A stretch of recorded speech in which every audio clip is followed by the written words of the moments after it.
अस्सलाम वालेकुम, मैं हूं फैसल तारिड़। सबसे बड़ी खबर और अफसोसनाक खबर यह है कि चंद दिन पहले इस्लामाबाद में एक अफसोसनाक वाकया हुआ था जिसमें ताकत के नशे में धुत जज जस्टिस आसिफ के बेटे ने रात 1:30 बजे शाराए दस्तूर पर दो नौजवान बच्चियों को अपनी V8 गाड़ी के नीचे कुचल दिया था। अब जज साहब भी मौके पर फौरी तौर पर पहुंचे थे और बजाय इसके कि बच्चियों को अस्पताल मुंतकिल किया जाता, उन्होंने अपने बेटे को रेस्क्यू किया। फिर सुबह 4 बजे के बाद बेटे की गिरफ्तारी हुई और उस वक्त से ही खबरें आना शुरू हो गई थी कि मुतासरा फैमिली को दबाव में लाया जा रहा है, कमजोर FIR दर्ज करवाई गई है। आज दिन को मैंने एक वीलॉग किया जिसके अंदर मैंने आपको खबर दी इस्लामाबाद पुलिस के एक आला ऑफिसर की ड्यूटी लगाई गई है। वो मुसलसल उस मुतासरा बच्ची के घर पर मौजूद है और उनको थ्रेटन कर रहे हैं या जो भी कर रहे हैं सुलह के लिए कि आप माफ कर दें और कुछ ले लें, कुछ दे लें। और आपको बताया था ताकतवर को तो कभी इस मुल्क के अंदर सजा नहीं हो सकती। फील्ड मार्शल के लिए तो अस्तना है, जरदारी साहब के लिए भी अस्तना है। अब इस मुल्क के अंदर कातलों को भी अस्तना हासिल है, जजों को भी अस्तना हासिल है जो एस्टैब्लिशमेंट की लाइन टो करते हैं। अब खबर क्या, ये जरा खबर मैं आपके सामने रख लूं। खबर जनाब अभी अभी बड़ी खबर आई है इसके अंदर, और ये एक्सपेक्टेड था ना। अब जज साहब का बेटा ज़ीशान नूर साहब, और 4 दिन का आज उनका जिस्मानी रिमांड पूरा हुआ था बेटे साहब का, और अदालत में पेश किया गया शाइस्ता कुंडी साहिबा की अदालत में जो मजिस्ट्रेट है। और उधर बताया गया जी वो तो हमारी तो सुलह हो गई है। यानी इस मुल्क के अंदर एक जज का बेटा रात, और उसका लाइसेंस भी ना हो, अंडर एज हो, वो गाड़ी से V8 गाड़ी से स्नैपे बनाते हुए अगर नौजवान बच्चियों को कुचल दे तो फिर वो 4 दिन भी अगर वो थाने के अंदर उसे हिरासत में रखा जाए, जुडिशल रिमांड पर रखा जाए, तो वो भी जो है वो बर्दाश्त नहीं होता। 4 दिन के बाद ही मामला रफा दफा हो जाता। खबर है इस्लामाबाद स्कूटी हादसे में जां बहक 2 लड़कियों के खानदान ने मुलजिम को माफ कर दिया। इस्लामाबाद की डिस्ट्रिक्ट एंड सेशन कोर्ट में जुडिशल मजिस्ट्रेट शाइस्ता कुंडी की अदालत में गिरफ्तार मुलजिम अब्बू जर को 4 रोजा जिस्मानी रिमांड पूरा होने पर अदालत में पेश किया गया। अदालत के सामने मुतासरा खानदानों ने मुलजिम को माफ कर दिया। माफी ली गई। एक होता है कि ना, वो तो ज़ीशान नूर साहब इस पर बात करेंगे। माफी एक होता है कि माफ करना, जेन्युइनली बंदा कहता है यार हादसा था तो ठीक है, लेकिन जैसे कहते तुन के रख देना, जबरदस्ती माफी लेनी, वो अच्छा माफ कर दिया। एक लड़की का भाई अदालत में बयान देने आया था और वालदा का ऑनलाइन बयान रिकॉर्ड किया गया, ठीक है। दूसरी जां बहक लड़की के वालिद का बयान अदालत में बयान रिकॉर्ड किया गया। दोनों खानदानों में सुलह होने के बाद मुलजिम के खिलाफ केस खत्म कर दिया गया। भाई केस ही खत्म हो गया जी, और वो जी सुलह शुलह भी हो गई है मुतासरा लड़की, और वो जिस सोसाइटी के अंदर उनका खानदान में रह रहे हैं ना, आज वो भी मैंने खबर दी थी कि वो सोसाइटी की जानब से भी धमकियां दी जा रही हैं। तो बहरहाल ज़ीशान नूर साहब, इस मुल्क के अंदर अगर किसी बड़ी सियासी शख्सियत का केस हो, अदालत के अंदर उनका केस लगना हो, ऑनलाइन लगना हो, बताया जाता है जी इंटरनेट ही ठीक नहीं है अदालतों के अंदर, कभी जेल के अंदर, और आज माफी भी हो गई। क्या कहेंगे यार? देखें फैसल साहब, तमाम बातें तो आपने नाज़रीन के सामने रख दी हैं, लेकिन ये नाज़रीन को बता दें कि पाकिस्तान के अंदर बड़े बड़े रिकॉर्ड कायम होते हैं, लेकिन आज कत्ल के मुकदमे में सुलह का एक नया रिकॉर्ड कायम हुआ। जी जी, 5 दिन के अंदर, महज 5 दिन के अंदर 2 नौजवान बच्चियों को कत्ल करने वाला एक कम उम्र ड्राइवर, हाँ, जो अशराफिया वाला माइंड सेट लेके उसने 2 बच्चियां कुचल दी, नई तारीख रकम हुई कि 5 दिन के अंदर उसे हाँ, माफ भी कर दिया गया। अब मामला यह है कि कई सारे लोग इसके ऊपर ना जस्टिस आसिफ साहब की नजर के अंदर अपने आप को साबित करने के लिए ये कहेंगे कि दैयत का शरीयत के अंदर हुक्म है। और भाई दैयत का हुक्म इसलिए नहीं है कि आप टिकटॉक बनाएं या स्नैपचैट बनाते हुए आप तेज रफ्तार गाड़ी चलाएं और 2 बच्चियां कुचल दें तो वहां पर सुलह हो जाए। वो अनइंटेंशनली मर्डर के हवाले से वो तमाम तर शरीयत के अंदर चीजें हैं। ये तो ये एक चीज मैं आपको टोक रहा हूँ, ये तो रेमन डेविस से भी तेजी के साथ काम हुआ है। तो रेमन डेविस भी काफी दिन जेल में निकाल गया था। साहब मैं आपको अर्ज कर रहा हूं कि पाकिस्तान की तारीख का पहला रिकॉर्ड कायम हुआ कि 5 दिन के अंदर कत्ल का मुकदमा खत्म हो गया और सुलह हो गई। अब आप ये भी देखें कि आज जब उस शहजादे को पेश किया गया अदालत के अंदर, शाइस्ता कुंडी साहब की कोर्ट के अंदर, तो वहां पर जो पुलिस मुलाजमीन थे उन्होंने मीडिया को कवरेज से रोक दिया था। ठीक है, मीडिया के नुमाइंदों को अंदर जाने की इजाजत नहीं थी ताकि वो रिपोर्ट ना कर सके कि वहां पर क्या चीजें हुई। और आप पिछले व्लॉग के अंदर भी बता चुके हैं, अभी फिर जिक्र कर चुके हैं कि एक पुलिस के आला अफसर और एक SHO साहब की खास ड्यूटी लगी हुई थी, और खसूसन वो दोनों बच्चियों की जो फैमिलियां जिस सोसाइटी के अंदर रहती हैं, उस सोसाइटी जिस सोसाइटी का नाम है, और SSP थे, और जो उस सोसाइटी की इंतजामिया है उसको भी ऑन बोर्ड रखा गया था इस मामले के अंदर कि आप भी जरा अपना किरदार अदा करें प्रेशराइज करने के लिए।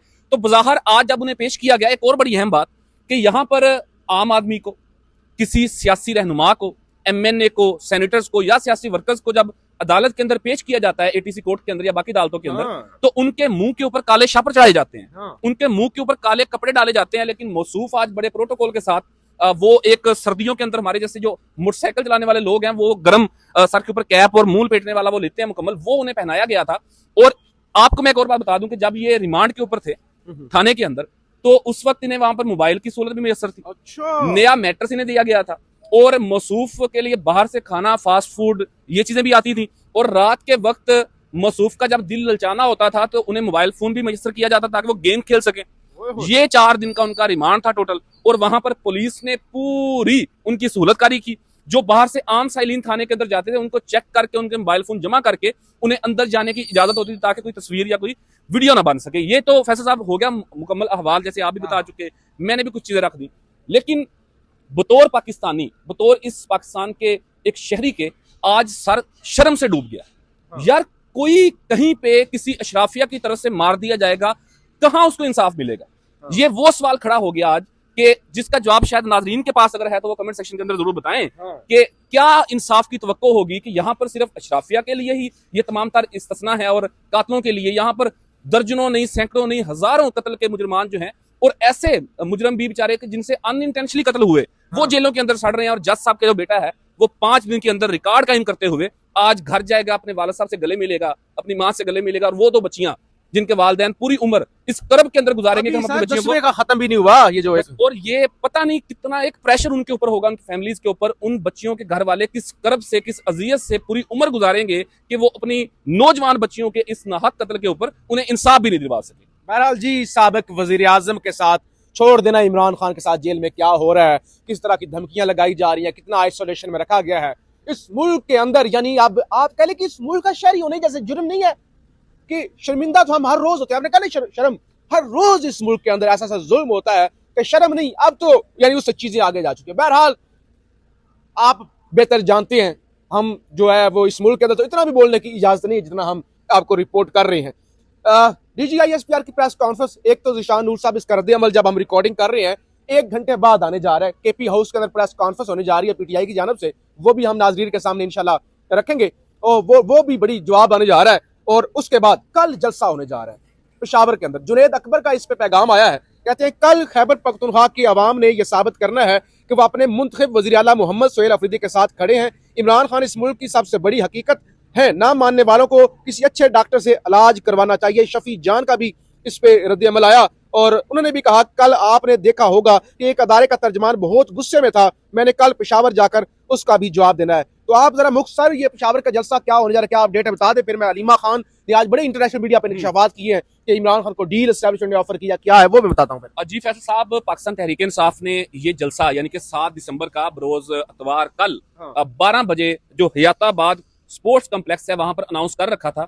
लेकिन गुज़श्ता रोज जो प्रेस कॉन्फ्रेंस हुई ना ISPR साहब की तरफ से, उससे पहले जलसे का वो मोमेंटम नहीं था। उस तरीके से लोग जलसे के अंदर जाना नहीं चाहते थे, एक रूटीन का जलसा होना था जैसे पहले 3-4 जलसे हुए।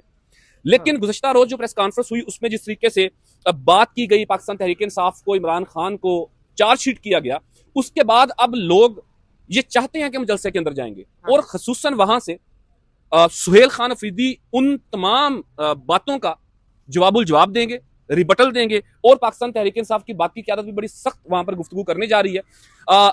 करीबी जितने भी इजला है पेशावर के, वहां पर भरपूर मोबिलाइजेशन चल रही है, भरपूर कैंपेन चल रही है कि जलसे के अंदर पहुंचना है। जैसे आप बता चुके कि जुनैद अकबर उनके सूबाई सदर हैं, शाहिद खटक का भी इसी तरह का ट्वीट है कि कल हर बंदा वहां पर पहुंचे। तो कल फैसल साहब वहां से बड़ा सख्त जो है वो रद्द-ए-अमल आने के चांसेस हैं, जिसने एक नई इस मोमेंटम को, तहरीक को एक नई रूप फूंकनी है। चलें जी, ये मारियो नेफाल बड़े एक्टिव सोशल मीडिया ये एक्टिविस्ट हैं, और ऑस्ट्रेलिया से गालिबन इनका ताल्लुक है, बड़े नामवर है, पूरी दुनिया के अंदर लोग इनको जानते हैं, लाखों करोड़ों इनके फॉलोअर्स हैं। तो इनको इंटरव्यू दिया है। अलीमा खान तो पहले भी इंटरव्यू देती रहती है, लेकिन आज डॉक्टर उज़मा खान भी इस इंटरव्यू में थे। तो डॉक्टर उज़मा ने जो तफसील बताई आलमी मीडिया को, वो कहते हैं मेरी 2 दिसंबर को इमरान खान से मुलाकात हुई, वो बहुत गुस्से में थे, मैंने पहली बार उनको इतना डिस्टर्ब देखा, इमरान खान पर ज़हनी तशद्दुद किया जा रहा है। इमरान खान ने कहा कि अगर मुझे या मेरी बीवी या फैमिली को कुछ हुआ तो इसका जिम्मेदार आसिम मुनीर होगा। एस्टैब्लिशमेंट, ये जरा अलीमा खान ने जो कहा, कहते हैं एस्टैब्लिशमेंट इमरान खान को उनकी जात के लिए रिलीफ ऑफर करती है, यानी उनको डील ऑफर कर रही है।